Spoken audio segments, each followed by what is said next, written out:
you're going to find lenders willing to fund the construction. But then once you fund it, yes, you're going to have equity uplift because you'd be thinking it's a commercial property style in a residential zone that you got a steady income stream coming in.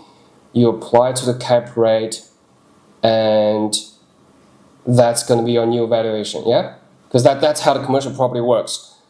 And then you go, okay, that's the original price over here. My new valuation or income divided by the cap rate is here. So I want to tap into this.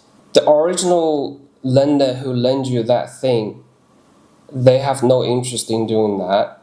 The biggest hurdle is to find a bank or financial institution, either be the first tier or second tier or non-banks, to bridge up that gap.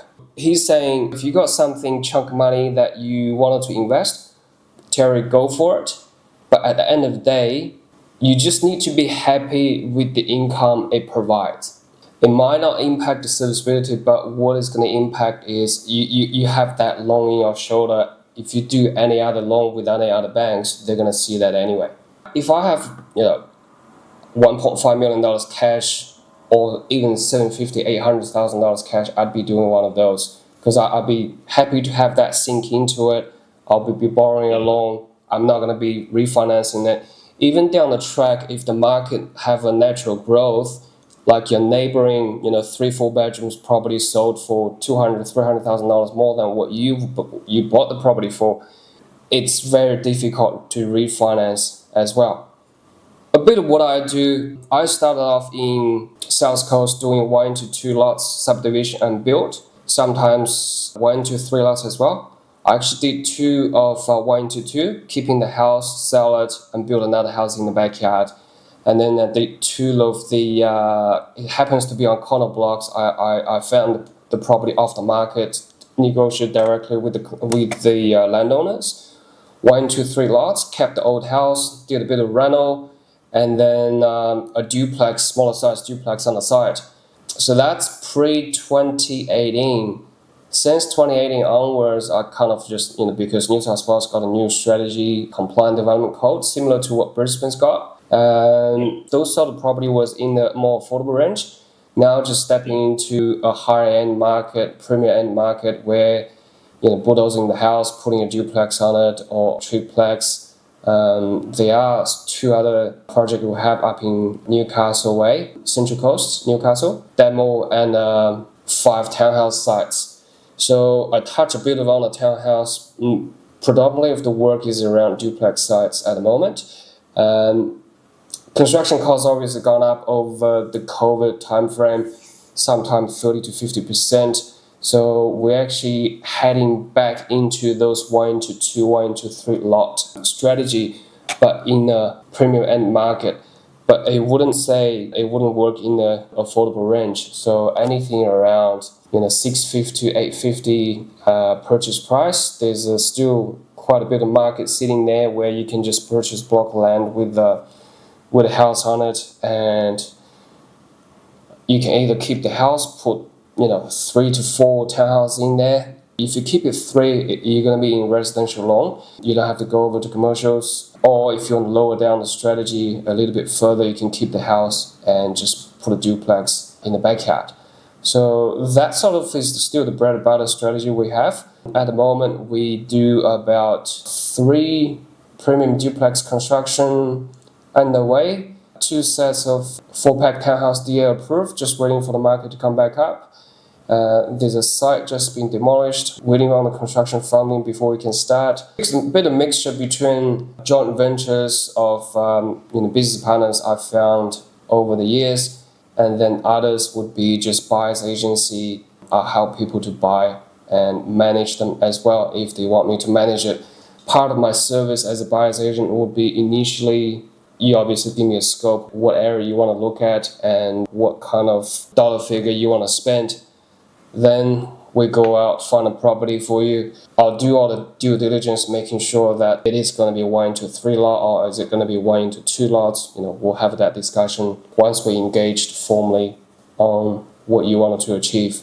So basically the property we would have is anything from northern suburb in the north coast, south coast, New South Wales, Brisbane CBD, Southeast Queensland. I touch a bit in Victoria as well, because the style of property I do is always something to do with development. So the underlying methodology would be very similar. Even if it's a new suburb or new area that you wanted to buy, we'll just talk to council, pick up old files from council archives or DA tracking website.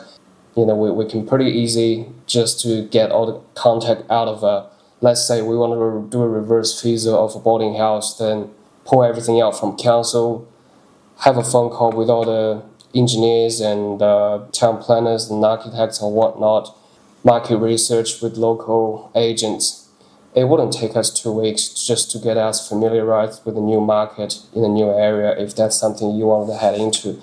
But again, that's all built from the last 10 years experience. We've been just purely doing development itself. So we are operating Central Coast, Newcastle, down in South Coast, anything from Sutherland Shire in Sydney all the way down to Ulladulla basically. All the council areas we are already established, but once you know a couple council area, the process to get through to know a council, to know an area is almost identical anyway.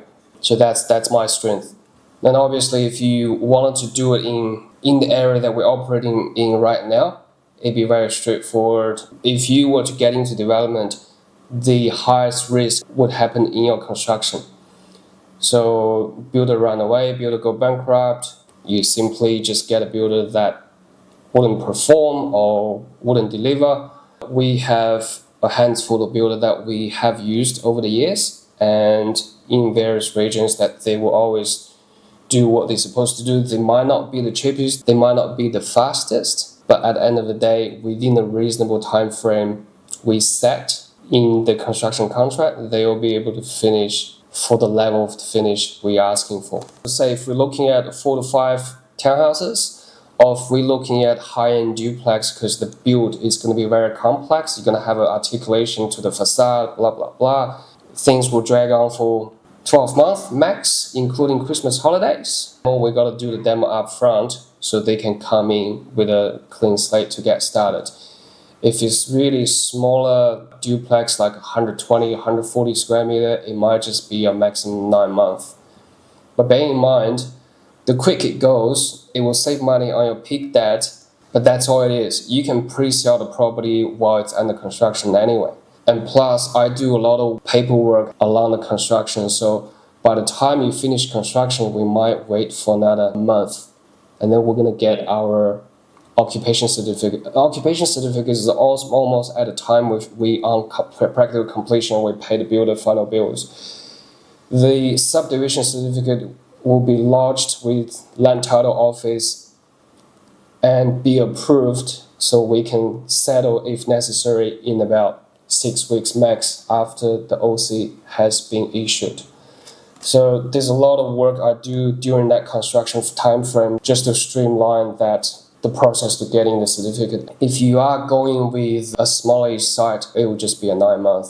And you might see people or builders on the market being really fast on a particular build, especially for homeowners. You got to think twice, are they loading the quote and the pricing is 100 to 200 grand more on a construction contract because the builder have a set of budget on all the items. If this regular guy couldn't come on the day he wanted to come, if you want to be really fast, you're actually paying for a premium price to drag somebody else along to drop whatever they were doing and to do this job in order to move through that construction process quickly to save you 3 months. But then the downside is you might be paying a premium price for that builder.